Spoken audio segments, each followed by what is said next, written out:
Hi everyone, welcome back. Today we're explaining your credit card statement and how your credit score is calculated. So stick around. Hi everyone, welcome back to Jane's On Point. I'm Jane, and today we're talking about your credit card statement. We're going to explain your statement and exactly what it is. Your credit card statement is that statement you get from your credit card issuer. This statement includes the following information. It should include your end of cycle balance, any interest you've paid, any fees you've paid. It should also include your due date, your minimum amount due, and your statement date. Let's explain a few of those. Your statement date is the date your billing cycle closes. For example, to make things easy, my statement runs the 1st through the 30th. Everything I charge between the 1st of the month and the 30th of the month, when my statement closes on the 30th, that statement will include that balance of all those purchases. That is your statement date, the end of your cycle. The next is your due date. Your due date is usually about 2 weeks after your cycle closes. So everything you've charged the 1st and the 30th will be due around, say, the 15th of the next month. That's when your due date is, and that's when your payment needs to be made by in order to not incur late fees. The third is your minimum amount due. They'll give you a minimum amount due to avoid late fees. So you pay that minimum amount by your due date and you won't incur any late fees or penalty fees. However, we highly encourage you to pay your entire balance at the end of that cycle by your due date, because carrying balances over and incurring interest defeats the entire purpose of earning points and miles. The interest rates are so much higher than the money and the value you're getting out of those points that if you're paying interest, it defeats the whole purpose. We highly encourage you to set up auto pay on all of your credit cards. Even if you set it up for the minimum amount due, you avoid ever being late on a payment. This is highly recommended. Sometimes we make mistakes, sometimes we'll forget, things slip our mind, emergencies happen, you get distracted. If you set up a minimum amount due every month, you can always go in and pay more, but at least you're saving yourself from ever incurring a late fee.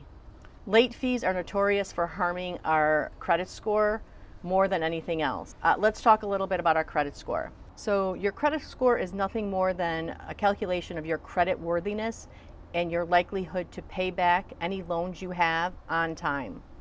We're talking to banks regarding car loans, home loans, credit cards, etc. The specific calculation methods among models differ, so let's go over one that we're all familiar with, which is your FICO score and how they calculate your credit score. The first thing that they calculate and they look at is your payment history. That accounts for 35% of your credit score. Payment history includes you making all of your payments on time. Late fees negatively affect your credit score. Paying on time affects it positively, as well as paying on time and in full. The next item they look at is your credit utilization. This accounts for 30% of your credit score. Credit utilization is how much of the actual credit you're using.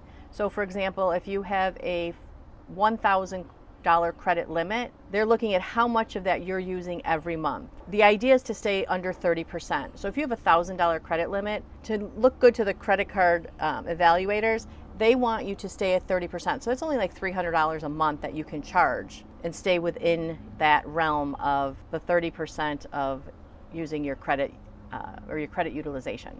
Your credit utilization is determined by your statement balance. So when your cycle closes, like the example I gave before, on the 30th, whatever your balance is that day, that determines your credit utilization. So say my credit limit's $1,000 a month. If I charged $900, if I pay that off 2 days before my statement balance, and say I pay $800 out of the $900, on my statement balance it's only $100 on my balance, therefore I'm only using 10%. So that's a good reflection on your credit score, your credit utilization. The third is your length of credit history, which accounts for 15% of your credit score. So this is why it's important to establish a credit history when you're younger. For example, I probably got my first credit card when I got my first job when I was about 18. So between 18 and now, you take that card from when I was 18, a new card I get today, divide that time in half, and that's my length of credit history. And this is why we encourage you never to cancel your oldest card, because that helps establish that length of time. If I got a credit card, say my first credit card was 2 years ago, my credit history is 2 years. if I got a new card today, that would be cut in half because they would average that out and I'd now have a 1-year credit history. So it's really important to keep your oldest card always. The fourth thing they look at is your types of credit usage, and this accounts for 10% of your score. And this means varying loans, so not just credit cards, but credit cards, a mortgage, a car loan.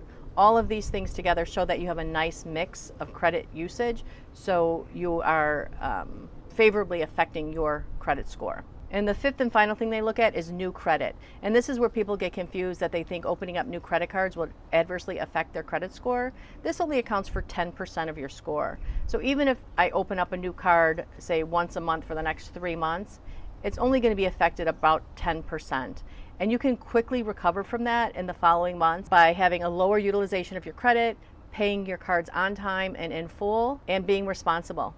It's important to know that other scoring models like Vantage Score and other ones may weigh these items a little differently, but they're all basically in the same realm of percentage-wise and how they affect your credit score.